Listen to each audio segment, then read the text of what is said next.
Welcome back to FZ Architecture.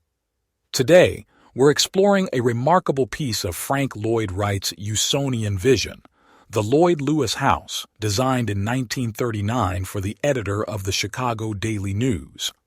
This two-story home, located along the Des Plaines River in Libertyville, Illinois, is a masterclass in Wright's approach to organic architecture, blending modern design with a deep connection to nature. Beyond being a stunning residence, this house tells a fascinating story of collaboration, conflict, and architectural innovation.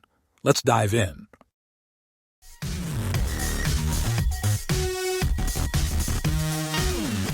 Lloyd Lewis was not just a client. He was a personal friend of Frank Lloyd Wright and a devoted admirer of his work. As a frequent visitor to Taliesin, Wright's home and studio, Lewis wanted his new house to capture the same spirit of integration with nature. However, their friendship was tested during the design process. The two often clashed over details, such as the height of the parapet wall in the living room. Their disagreements were so intense that Wright famously remarked, "It is all right to make a friend out of your client, but beware of making a client out of your friend." Despite these tensions, the final result was a home that fully embodied Wright's architectural philosophy and satisfied the Lewis family. One of the most defining aspects of the Lloyd Lewis House is its relationship with the landscape. Although located just outside Chicago, the house feels completely secluded, thanks to its position above the Des Plaines River and its forested surroundings. Wright carefully oriented the structure to take advantage of the river views while providing protection from flooding. Lewis also envisioned the home as a gentleman's farm, leading Wright to design auxiliary structures, including a chicken coop and garden plots that extended from the house down toward the river. This functional approach made the property not just a residence but part of a self-sustaining environment. Approaching the house, we encounter one of Wright's signature Usonian elements, the carport, replacing the traditional garage. This was part of his strategy to simplify and modernize homes while enhancing their connection to the outdoors. From the carport, we enter a loggia, a covered outdoor space that serves as a transition between the exterior and interior. This level is dedicated to functional spaces, including a guest bedroom with a private bath, maid's quarters, and a utility core. A dramatic staircase serves as the vertical axis, leading up to the main living areas. As we move upstairs, we enter the living room, the heart of the home. Here, Wright employs his signature open-plan concept, where spaces flow seamlessly without rigid divisions. The living room features floor-to-ceiling windows, creating a direct visual and spatial connection to the river. A sunken dining area subtly differentiates the eating space without walls, reinforcing the idea of spatial fluidity. To one side, there's a private workspace or sanctum, ideal for reading and contemplation. Meanwhile, the bedroom wing is set apart from the social areas, ensuring privacy. Each bedroom has its own screened outdoor balcony, reinforcing the house's connection to nature. Wright also introduced built-in bookshelves and perforated brick walls along the gallery, allowing light and air to filter gently into the space. The Lloyd Lewis House is not just a static composition. It's a journey through levels, framed views, and interconnected spaces.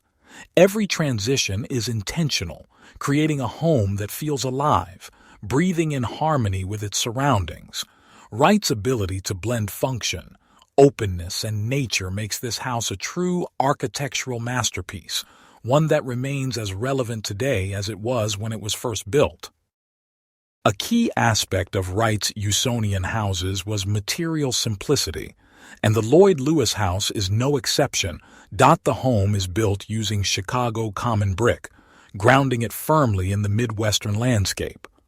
The ceilings, walls, and floors feature tidewater cypress, a material that adds warmth and continuity between interior and exterior.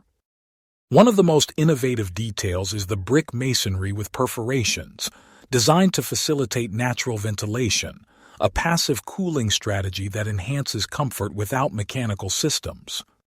Overhanging eaves provide shade and protection, while lapped board parapets reinforce the home's horizontal emphasis. This house represents a crucial step in Wright's evolution of the Usonian concept.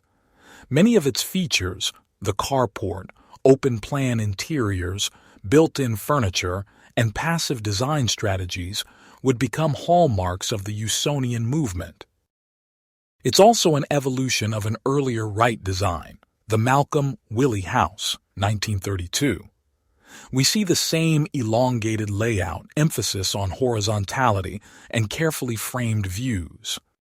Unlike his earlier prairie-style homes, which focused on formality, the Usonian houses were more flexible, efficient, and deeply connected to nature, a vision that would shape modern American architecture. Despite its architectural significance, many of Wright's houses have faced threats of demolition. The Lloyd Lewis House was listed on the National Register of Historic Places in 1982, ensuring its protection.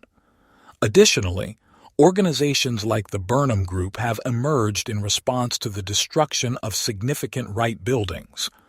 Their work focuses on adaptive reuse, creative conservation, and finding new ways to breathe life into historic structures.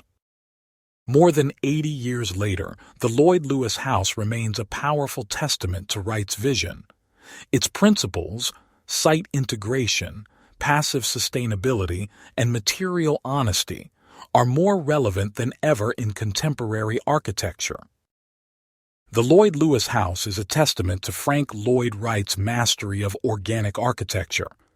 Every space, every material, and every transition is carefully designed to create a home that feels both modern and deeply rooted in nature. Even today, its principles, site integration, passive design, and material honesty, continue to influence contemporary architecture, proving that Wright's vision was far ahead of its time. What do you think about this house? Do you see Wright's influence in today's homes? Let me know your thoughts in the comments below. And if you enjoyed this deep dive, don't forget to like, subscribe, and hit the notification bell so you never miss an episode here on FZ Architecture. Thank you for watching and see you in the next video.